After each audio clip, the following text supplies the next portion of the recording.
a Suttorrao. Il profumo delle bacche di mirto messe nel paiolo a macerare inondava tutto il cortile della grande casa di campagna, accogliendo le comari che leste, con le loro ampie gonne nere e i seni abbondanti, si riunivano al pomeriggio nel sottotetto per preparare salciccioneddos, pasta fresca, nei vetri spessi, passando veloci il pollice sopra il bozzolo di pasta fresca, imprimendo una lieve pressione e col mignolino tirando via la pasta a forma di conchiglia allungata. I gesti accompagnavano le chiacchiere delle donne. Si discuteva un po' di tutto, dei morti dell'anno, del figlio di Raimunda, che partito per il fronte non aveva più dato notizia di sé alla famiglia, e quindi, inutile dirlo, le ipotesi si moltiplicavano, alla velocità di ciccioneddi che riempivano presto il centro de Samesa. Allora la padrona di casa, Toiedda, insieme alla figlia Maria, prendevano sacovulas di raffia e vi facevano scivolare dentro la pasta fresca, spianandola con delicatezza sopra un telo di lino immacolato, avendo cura di stanziare bene Socicionedos fra di loro e ponendola al riparo, nell'angolo più asciutto della casa. Maria era l'unica figlia di Sanna, famiglia di pastori presenti sui poco dolci pendii dell'Imbara. Tiularentu, il padre, aveva sperato che la figlia trovasse più che un buon partito un bravo ragazzo, lavoratore, ma che amasse la figlia come una principessa. Ora quel giorno tanto atteso, ma anche tanto temuto, si avvicinava. Maria e Boboreddu la domenica successiva, la prima dopo la Pasqua, si sarebbero giurati eterno amore, e solo al pensiero di vederla sposa il padre sentiva il calore delle lacrime. Quel pomeriggio di primavera, con la zappa, Larentu sistemava le zolle di terra intorno all'albero di arancio. Con la fronte madida di sudore si sedette su una vecchia banchitta di legno d'acero, si tirò su la ciccia, si asciugò il sudore col dorso della mano e osservò il vecchio albero. Cantu sebbezzu avure stimato. In quel momento un lieve soffio di maestrale smosse la folta chioma dell'albero, che pareva quasi stesse a sentire l'uomo.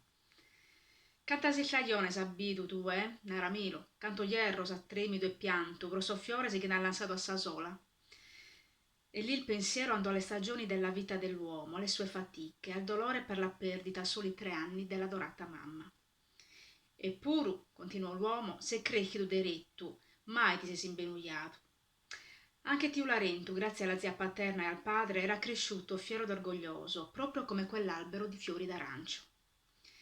E come, immentigende su dolore de sa vita, ti sei fatto bello, pro Maria mia.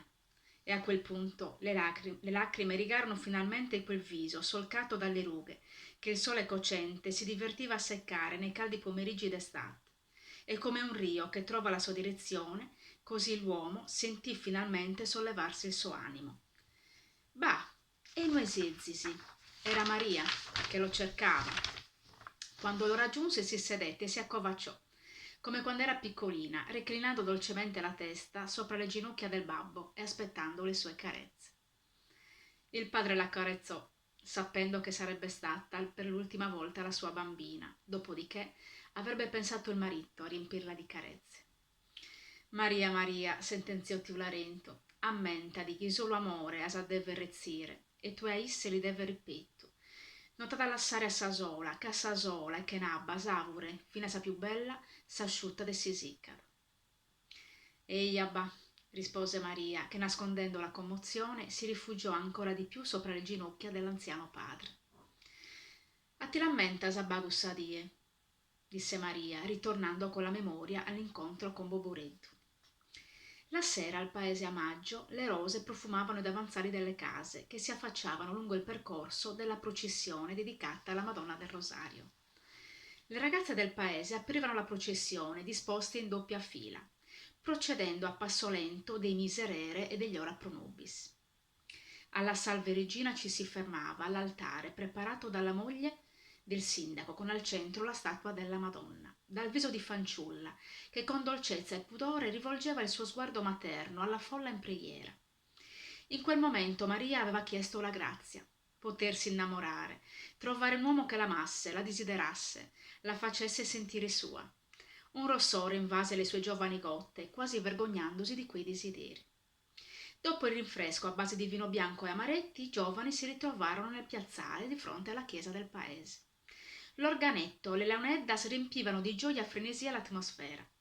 Le ragazze si tiravano su il corpetto mostrando le floride forme sotto le camicie presettate dei loro giovani seni e allisciavano bene su Vanneddu, e anche i capelli raccolti in morbidi mogni sembravano fremere nell'attesa del ballo con i giovani del paese.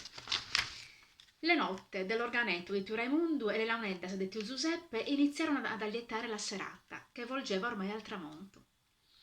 Il sole si inchinava all'orizzonte, lasciando il posto alla penombra del crepuscolo, seguita presto dalla notte e dal suo chiarore lunare. Ah, se avesse potuto parlare la luna quella notte! Ella sola sentiva i palpiti del cuore delle ragazze, intravedeva la pelle sudata dei ragazzi, eccitati e preoccupati di sentire su di loro i corpi delle giovani fanciulle durante le giravolte dei balli sardi. Maria era fra quelle giovani, insieme alle amiche, in costume, che attendeva l'arrivo dei ragazzi per ballare su Basso Dorrao. Dopo un attimo di brusio si formarono le coppie, i pugni ben stretti sugli avambracci piegati.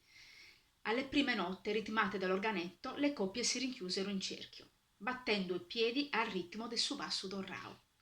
Fu in quel momento che Maria vide i suoi occhi, incorniciati, da folte ciglia, sorriderle, quasi impertinenti per provocarla. Lei sentì il cuore batterle veloce, sino a confondersi con il batter ritmato dei piedi sulla terra battuta. Si sentiva come non mai leggera sotto il fruscio leggero dell'ampia gonna ricamata a fiori, che si allargava ad ombrello nella giravolta con il compagno di coppia, suo cugino. Le coppie una per una si staccavano dal gruppo roteando, per poi alla fine rinchiudersi in cerchio come una corolla di fiori. E lì ancora una volta Maria ritrovava lo sguardo di Boboreddu e il suo sorriso disarmante.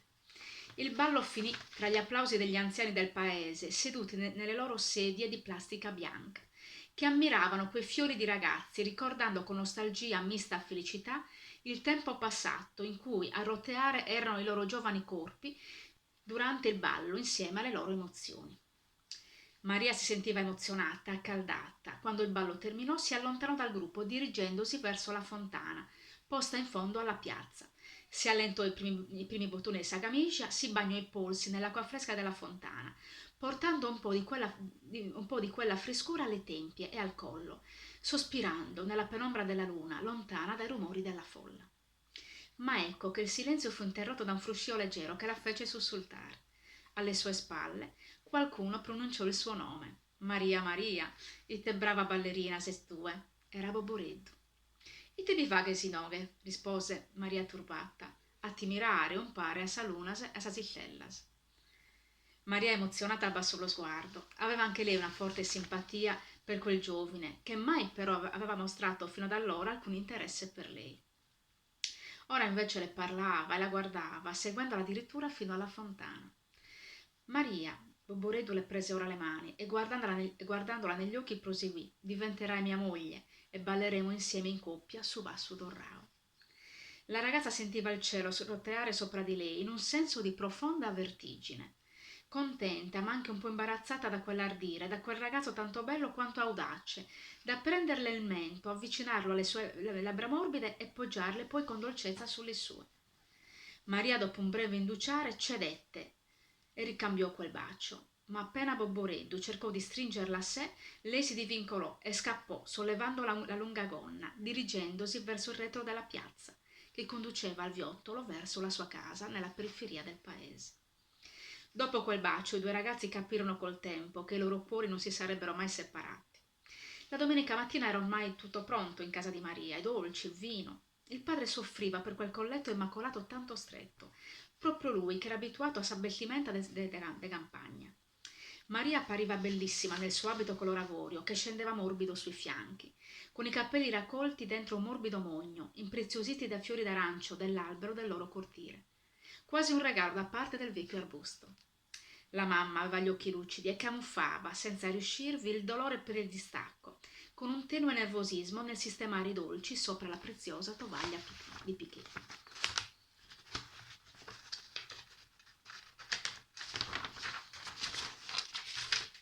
Boboreddu arrivò a braccetto dalla mamma insieme ai suoi parenti a casa della sposa. L'incontro dei giovani fu emozionante, accarezzato da un sottile vento che si insinuò dentro l'ampia camera da pranzo, attraverso l'unica ampia finestra spalancata sul cortile, da dove si intravedeva il vecchio albero d'arancio, le cui chiome si lasciavano increspare da quella improvvisa brezza primaverile, quasi volesse anche lui in quel momento salutare ed essere partecipe di quell'amore sbocciato fra i due giovani, ricordando i tanti pomeriggi estivi nei quali Maria e Boboredo si rifugiavano sotto il suo fusto, promettendosi amore e fantasticando sul loro futuro. Alla fine della messa, nel grande cortile di casa, sotto la tettoia fatta di canne e di fiume, risuonò ancora una volta l'organetto e le launeddas. Maria danzava in coppia con Boboreddu, stringendole forte la mano. Alle note del suo basso torrao, i ragazzi in coppia si rinchiusero in cerchio, battendo a passo ritmato i piedi, sollevando così un po' di polvere da terra. Come i petali di una margherita si rinchiudevano per poi riaprirsi, le ampie gonne si allargavano alle innumerevoli giravolte del ballo. Maria, emozionata, stringeva forte il braccio di Boboreddu, che sorrise malizioso, ricordando quel lontano passo d'Orrao, che gli diede finalmente il coraggio di dichiarare il suo amore per Maria, sperando e pregando Dio in cuor suo che la loro storia fosse per loro sempre e soltanto un eterno ballo di felicità.